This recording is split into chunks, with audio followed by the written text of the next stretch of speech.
2월 20일 K-메인 뉴스 브리핑 시작하겠습니다. 코로나19 3차 대유행의 감소세가 지속하고 있습니다. 오늘 0시 기준으로 신규 확진자는 404명인데요. 이틀 연속 300명대에서 소폭 늘어나긴 했지만 완만한 감소세를 유지했습니다. 하지만 방역당국은 경계를 늦추지 않고 있습니다. 바이러스의 생존에 유일한 겨울철이 아직 2달여 남았고 영국과 남아공발 변이 바이러스에 더해서 브라질발 변이까지 등장하면서 재확산의 불씨가 여전하기 때문입니다. 중앙방역대책본부는 현재 대규모 집단 발생은 감소하고 있지만 확진자 접촉에 의한 개별적인 환자 발생이 늘고 있다며 일상에서의 거리 두기 실천을 충실히 해야 한다고 강조했습니다. 한편 세계보건기구는 코로나19 바이러스 변이에 대한 국제적 위험도를 매우 높음으로 평가했습니다. 정부가 당장 다음 달부터 코로나19 백신 접종을 시작하겠다고 예고했지만 정작 구체적인 실행 방안은 내놓지 않고 있어서 혼란이 우려됩니다. 의협이 백신 공급 계획과 접종 우선순위, 접종기관 선정과 부작용 보상책 등을 마련하라고 정부에 권고한 지 일주일이 다 되도록 아직 감감무소식입니다. 접종이 시작되면 가장 바빠질 동네 의원들의 걱정이 많습니다. 서울시 개원내과 의사회는 백신 접종에 따른 책임을 의료기관에게 떠넘기지 말고 정부가 국민의 건강과 안전을 책임지겠다는 원칙을 세워야 할 거라고 지적했습니다. 한편 의협은 최근 코로나 백신 예방접종 시행관리위원회를 함께 구성해서 종합적인 계획을 세우자고 질병관리청에 제안했습니다. 1월 20일, 오늘은 국내 코로나19 첫 확진자가 나온 지 1년이 되는 날입니다. 지난 1년간 대한의사협회는 초유의 감염병 사태 속에서 국민 생명을 보호하기 위해 최선을 다했습니다.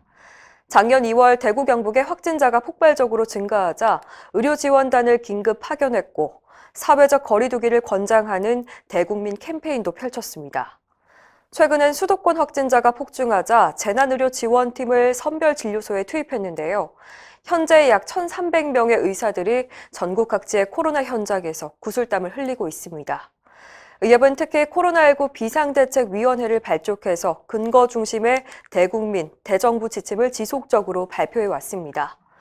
요양병원 사태, 구치소 인권 침해 논란 등 사안이 터질 때마다 정부의 방역 정책에 대한 비판도 주저하지 않았습니다.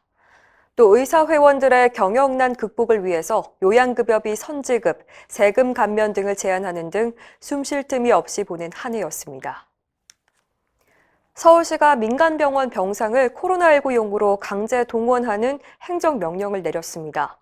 서울시는 18일 100병상 이상 요양병원에 공문을 보내서 허가병상의 1%, 최소 3병상을 확보해서 시에 보고하라고 통보했습니다. 최근 부천 요양병원 사태를 계기로 격리 해제자를 위한 병상이 필요하다는 지적이 일자 이런 방침을 세운 건데요. 병원들은 황당하다는 반응입니다. 한국만성기의료협회 김덕진 회장은 지자체가 운영하는 공립요양병원에도 병상이 많이 있다며 민간병원의 협조를 구하지 않고 강제 지정하는 것은 문제가 있다고 지적했습니다. 이런 가운데 무소속 홍준표 의원은 정부가 민간 의료기관을 강제 차출, 동원할 수 있도록 한 법안을 발의해서 또 한 차례 논란이 예상됩니다. 3년마다 치러지는 의협 회장 선거가 올해 실시됩니다. 오는 3월 17일부터 시작되는 제41대 의협 회장 선거는 사상 처음으로 결선 투표제가 도입돼서 관심을 모으고 있습니다. 1차 투표에서 과반수 득표자가 없을 경우 1, 2위 후보를 대상으로 한 번 더 투표하는 방식입니다. 후보 등록은 2월 14일부터 이틀간이고 당선자 발표는 결선 투표 여부에 따라서 3월 19일 또는 26일에 있을 예정입니다. 저희 K-메이TV는 후보자 기호 추천부터 토론회 등 의협 회장 선거 특집 방송을 계속해서 보내드릴 예정이니까요. 많은 관심과 시청 부탁드립니다. 이상으로 뉴스 브리핑을 마칩니다. 자세한 사항은 의협신문을 참고하시길 바랍니다.